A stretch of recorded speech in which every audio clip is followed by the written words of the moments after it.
Made in Hollywood. The director is the captain of an animated motion picture ship, guiding and supervising a talented team of technical and creative professionals.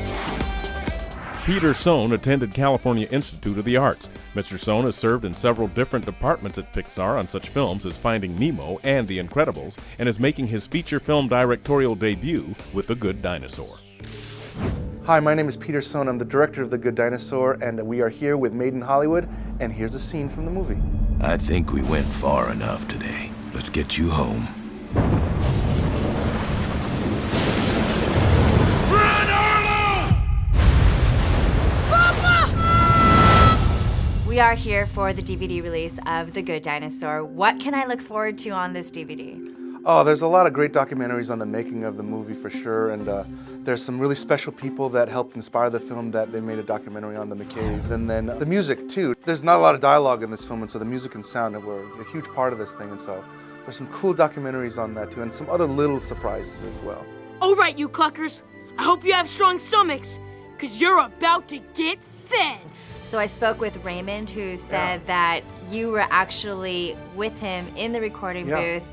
You guys would scream with each other. You were giving him different ways to say the lines. What was that dynamic like? It was great. Raymond is unbelievable in terms of like taking direction and then emoting emotions, which for a lot of kids is difficult because it's very vulnerable, it's very naked, and you don't want to just like cry in front of people or laugh in front of people because it can get very kind of, subconscious. I should have known. Get out of here! I got work to do. Peter's such an amazing person. He had a vision, and his lines, he would help me every day at work. Can you howl like this, or can you yell like that? And it was so many things. And he had something with his voice. I don't know how he does it, but he had like a million different emotions in him that he could do. And I was like, how are you doing that? But it inspired me. It really did to, bring out Arlo and his different yells. Raymond has an ability to just jump right into these scenes, and it's really incredible to see it like in front of you where, there's some emotional moments in the movie where he'll just like drop into it and get the whole room feeling it and then just pop right out of him. Like, how was that? And you're like, that was great, man. You're amazing. Where am I? When you do become a director, though, how do you learn all of the things that you need to know as a director, Because I'm sure there are so many new tasks and responsibilities. So do you go through formal education, training? Like, what did you do? First of all, it's really being open to learning that. Like, I don't think there are a lot of people that will say that, like, oh, I need to learn all this stuff. It's like, I know everything, and I'm very honest about, like, look, I have confidence in these certain areas, but here I have no idea. So there's a lot of discussion, so I'd always ask a lot of questions. My producer, Denise Ream, I just talked to a lot about, I don't know a lot about this. Then she's like, we're gonna get a very experienced person there to help you out with that. Like, for example, lighting and cinematography. I pride myself in boarding compositions and blocking the camera, but lighting, I just did not have a lot of experience in. So she brought Sharon Callahan, who was one of the premier lighters at Pixar and is the first CG member of the ASC. They haven't allowed CG people in there, and so she absolutely was a great influence. And so for me, in the stuff that I didn't know, I would just talk to her on a philosophical level. This scene needs to be about X, and she's like, got it. And then we would work that way.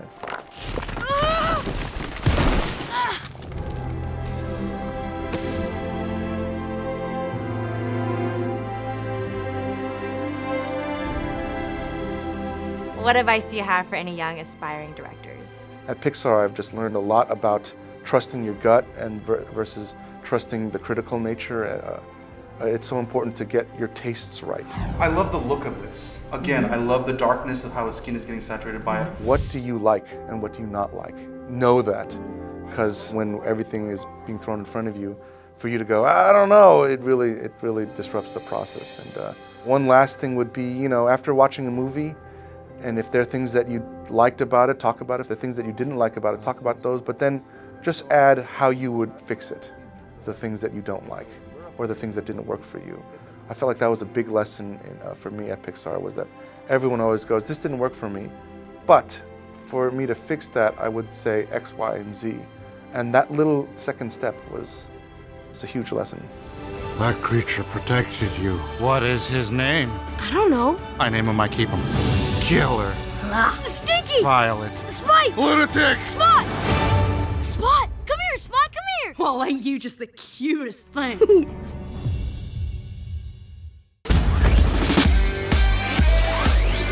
waiting home.